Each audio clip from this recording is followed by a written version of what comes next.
Друзья, всем привет! Добро пожаловать на мой канал! Сегодня приготовим невероятно красивый и очень вкусный пирог с капустой.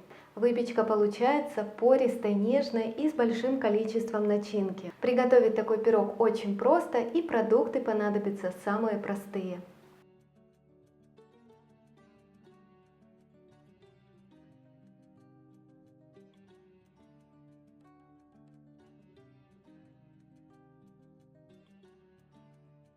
Работу я начинаю с приготовления начинки, чтобы она успела остыть и не была горячей. Мне потребуется 400 граммов капусты, ее необходимо нашинковать, 2 средних моркови, ее необходимо натереть на терке, и также 2-3 средних луковицы. Лук необходимо нарезать небольшими кубиками. Также 150 мл томата, соль и сахар.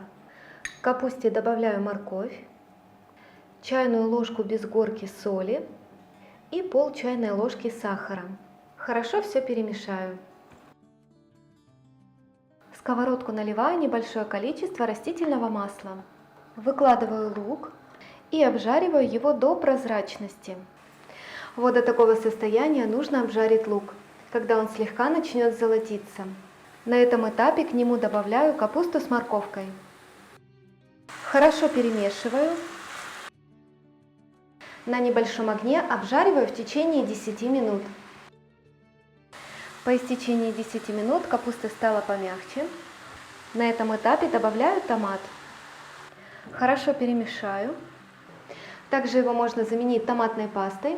Возьмите 2 столовые ложки пасты и разведите в 100 мл горячей воды. Сильно много жидкости не лейте, потому как за время тушения она не успеет выпариться, и тогда начинка получится влажной.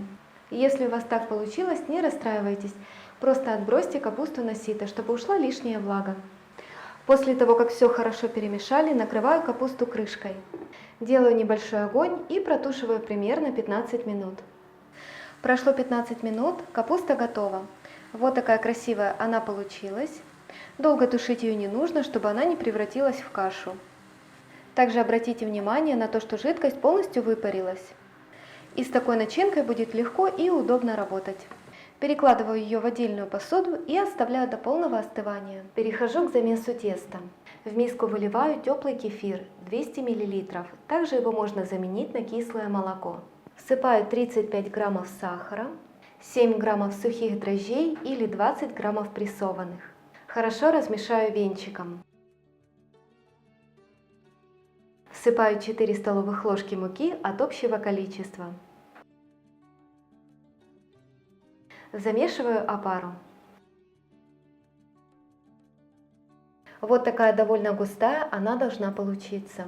Накрываю пленкой и оставляю в теплом месте для подъема примерно на 15 минут. Просто превосходно поднялась опара. Посмотрите, какая она воздушная и пузырчатая. Добавляю 1 яйцо, пол чайной ложки соли и сливочное масло комнатной температуры. Также его можно заменить на маргарин для выпечки, либо же растительное масло без запаха. Хорошо перемешиваю.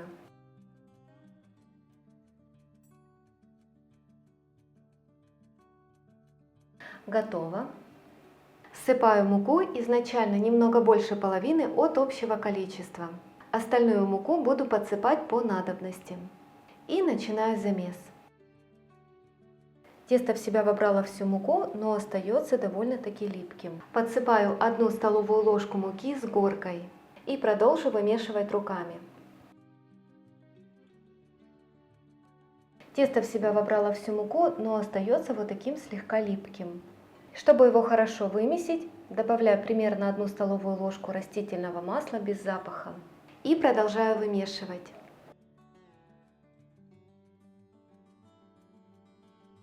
Тесто полностью соединилось с маслом. Перекладываю на стол и вымешиваю на протяжении примерно 5-7 минут. Вот такое гладкое и очень нежное тесто у вас должно получиться. Оно хорошо вымешано и абсолютно не прилипает к рукам.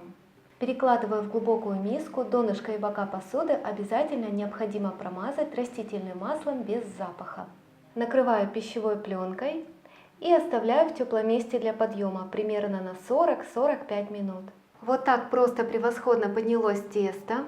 Перекладываю на стол, слегка обминаю. Посмотрите, какое красивое оно получилось. Гладкое и очень нежное. Вес теста 750 граммов. Разделяю на две части. Одна часть будет немножечко больше, около 400 граммов. Это будет основа пирога. А кусочек весом поменьше я оставлю на оформление пирога. Кусочек поменьше я пока откладываю в сторону. Накрою пищевой пленкой, чтобы тесто не заветрилось и на поверхности не образовалась корочка. Кусочек поменьше вот так слегка растягиваю. Прокатываю скалкой до нужного мне диаметра. Выпекать пирог буду в разъемной форме диаметром 24 см. Донышко необходимо застелить силиконизированным пергаментом, а бортики хорошо промазать сливочным маслом. Переношу тесто в форму и разравниваю, параллельно формируя небольшие бортики. Выкладываю начинку и также равномерно распределяю.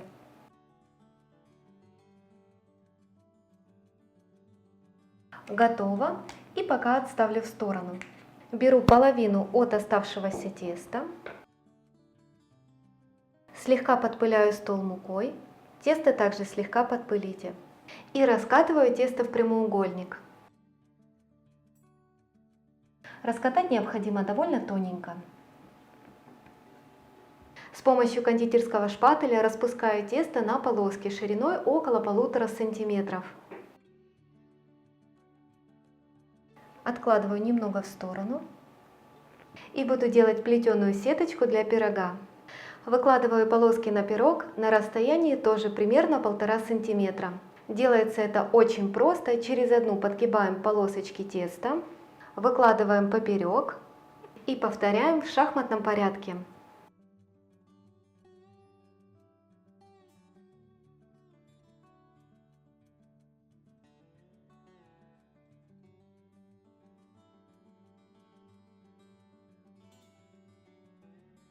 Лишнее тесто аккуратно убираю. Вот так вот получается, и пока отставлю в сторону. Беру оставшееся тесто, разделяю на вот такие небольшие кусочки. Формирую из них длинные колбаски. Соединяю край и заплетаю не тугую косичку.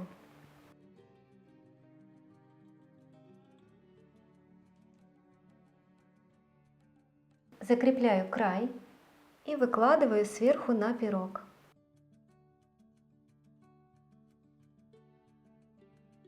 Видите, у меня косички хватило только на половину пирога. Сейчас я доделаю остальную половину. Вот такая красота у меня получилась. Накрываю пищевой пленкой и оставляю на расстойку в теплом месте примерно на 20 минут. Посмотрите, как превосходно поднялся пирог. Сверху аккуратно смазываю смесью желтка и воды. В соотношении 1 столовая ложка теплой воды на 1 желток. И сверху можно немного украсить пирог семенами кунжута. И вот такой очень красивый он вышел. Даю желтку подсохнуть примерно 5-7 минут. И отправляю пирог выпекаться в духовку, разогретую до 180 градусов, примерно на 40-45 минут. У меня электродуховка, выпекаю на режиме верх-низ, без конвекции, на среднем уровне.